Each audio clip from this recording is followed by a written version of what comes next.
Okay, so I call this series EcmaScript6 Cliff Notes. As quickly as we can, I'm going to get you up to speed on all the new cool stuff you can do. As a quick little example, you may not know this, but Laravel Elixir has tons of JavaScript within it. So let me show you some of the stuff we're able to write now. For example, I have a task collection. So notice right off the bat, we can use a more traditional class syntax. Now, as it turns out, this is just sugar for using the typical prototype, but this is a lot more friendly, especially to backend developers.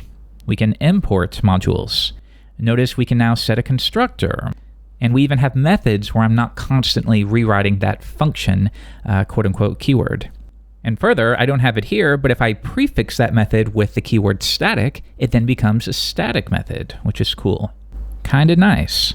Further, here at the bottom, notice this, where I'm passing an object, but in this case, I'm just using a single value here. I'm not saying name:\name. That's another new, useful thing in EcmaScript6. Why don't we go to one more? Yeah, we reviewed modules. There's also new binding keywords like constant and let, and I'll show you how those correspond to the var keyword and when you would use each. And further, we have this new awesome arrow syntax, which offers multiple benefits. One of them being, of course, I can make this all a single line rather than 3 or 4, which is great. Okay, so just a very quick bird's eye view of some of the stuff you can write, and obviously there's way more than just that. Now, here's the thing though, EcmaScript6 isn't supported in every browser just yet, naturally. However, at the time of this recording, April 28th, 2016, the Canary version of Chrome supports something like 95 to 99% of the ECMAScript 2015 spec.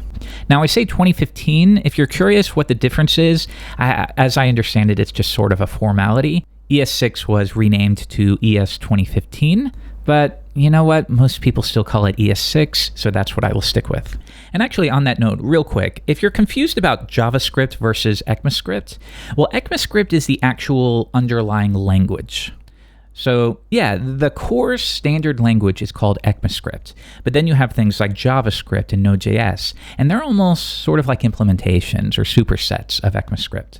But for all intents and purposes, if it makes it easier, when I say EcmaScript, I'm really just talking about the next JavaScript techniques you can use, okay?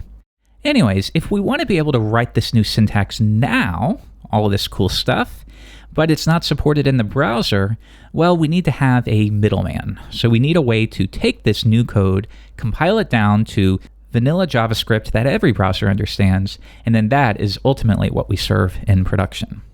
Okay, so it's sort of the best of both worlds. However, like I said, yeah, if you just want to play around with Chrome Canary, you can use all this stuff natively without having to worry about a compiler like Babel. Anyways, I'm going to show you both. So why don't we get this set up? Let's go to Setup, and obviously it's integrated into every build system possible. By the way, if you use Laravel Elixir, you don't even have to think about this stuff, and I'll show you that in a minute. But for now, the basic option will be the command line. Okay, so we're going to install Babel CLI. So let's make a directory called ES6 Learning. All right, let's create a package.json file very quickly, and then I will paste in that installation. Next, while that's doing its thing, what else? Well, we can see down here, they recommend adding a script section to your package.json file, and basically this is like an alias. So when I have scripts build, that's like saying, well, if you type npm run build, behind the scenes, I want you to trigger this command here.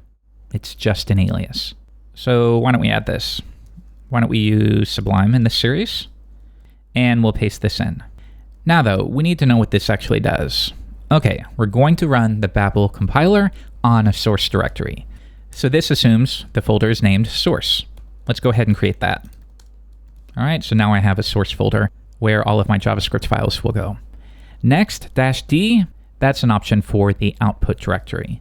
So why don't we do it like this? Source, output for our demo here. And I will go ahead and create that one as well. So now, why don't we test this out, but it's not going to work just yet. So let's use a simple person class so that we can try out this class syntax that seems kind of nice. And we'll say constructor name, this.name equals name. Okay, so this looks good, but if I switch back, I should be able to run npm run build, right? And that will trigger this. Okay, let's try it. npm run build. Okay, it seems like it worked, right? It compiled down. However, if we take a look at this, identical, right? So this can be kind of confusing. Old versions of Babel did not work this way, but the new ones do. So out of the box, Babel doesn't necessarily do anything. You can see that right here. Babel 6 does not ship with any transformation enabled. Instead, you have to pull in specifically what you want, or you can pull in these presets, which are sort of like collections of the transformations you want. And that's what people generally do. So if you want most of the ES6 transformations, or ES 2015, as we discussed, then we can pull in that preset. All right. So once again, I will paste that in.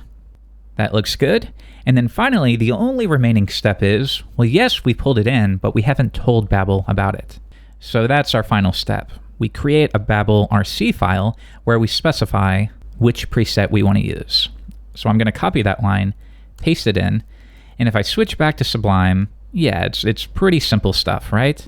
We have an object here, it's just configuration. The preset we want to use is ES 2015, and I just pulled that in right here. Babel preset ES 2015. So now let's give it one more shot. We compile it down.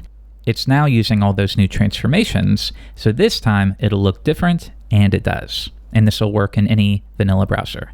And if this is confusing to read, remember, you don't even need to worry about it. You can stick with your source directory with the understanding that in the browser, regardless of the version or when it was released, it should still work the same. So for example, why don't we just put down here console.log a new person. I will use my name, and then we'll say greet, and let's add that method. Okay, well, we learned we no longer need this function keyword. I can just name it like so.